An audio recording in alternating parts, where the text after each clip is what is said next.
ओम शांति। आज गणेश चतुर्थी है। सभी गणेश को बहुत याद कर रहे हैं।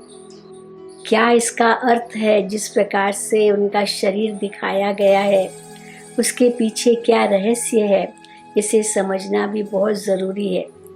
गणेश को क्यों विघ्न विनाशक कहते हैं?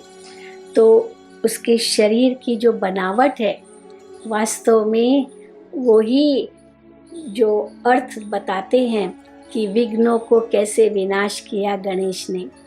उनके बड़े बड़े कान दिखाते हैं। ये बड़े बड़े कान दिखाना माना ये सहन शक्ति की निशानी है। हमें भी अपने जीवन में सहन शक्ति धारण करनी है। अगर विघ्नों को ख़त्म करना है तो सहन तो करना ही पड़ेगा। चारों ओर परिस्थितियां तो विकराल है ही, परंतु हमारे अंदर अगर सहन शक्ति होगी तो सहज हम विघ्नों को पार कर लेंगे। तो गणेश के बड़े बड़े कान ये सहन शक्ति की निशानी है। कैसे कितनी भी बातें वो सुनता है और अंदर जाएगी, लेकिन दूसरे कान से निकल जाएगी। बड़े कान माना सहन करना, सब कुछ सहन करना। फिर बड़ा पेट दिखाते हैं गणेश जी का। ये समाने की शक्ति है।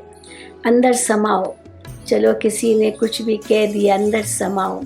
दुनिया को वर्णन मत करो, चाहे अपनी कमज़ोरियाँ चाहे दूसरों की कमज़ोरियाँ।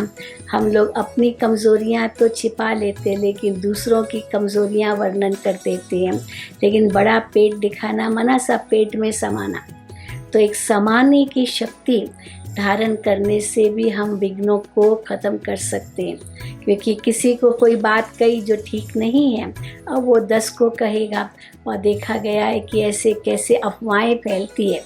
तो बड़ा पेट माना इसको पेट में रखना। वैसे भी कहावत है, इसको पेट में रखना, किसी को बताना नहीं। फिर उसके बाद इतनी बड़ी बड़ी सूंड, ये सहयोग की निशानी है। हमें सबको सहयोग देना है। चाहे कोई भी आए, हमें उन्हें सहयोग देना है। क्योंकि अगर सहयोग देंगे तो फिर सहयोग उनसे मिलेगा भी।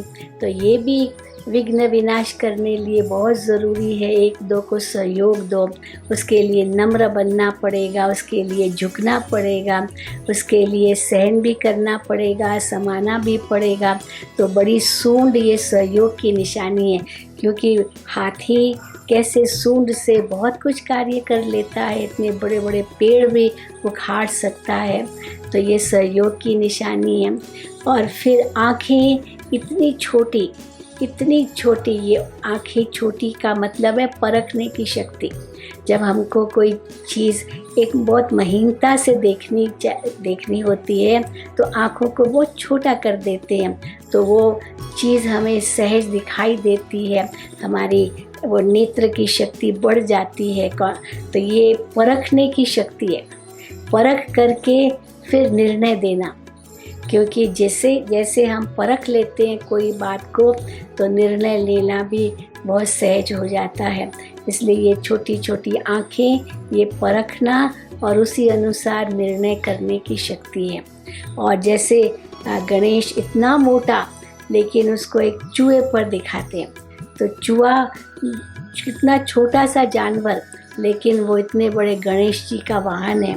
इसका मतलब है कि कैसे हम हर बात को समेट लें, चाहे वो कितनी भी बड़ी बात हो, पर उस बड़ी बात को भी हम समेट लें। तो हम भी अपने जीवन में ये शक्तियाँ धारण करें।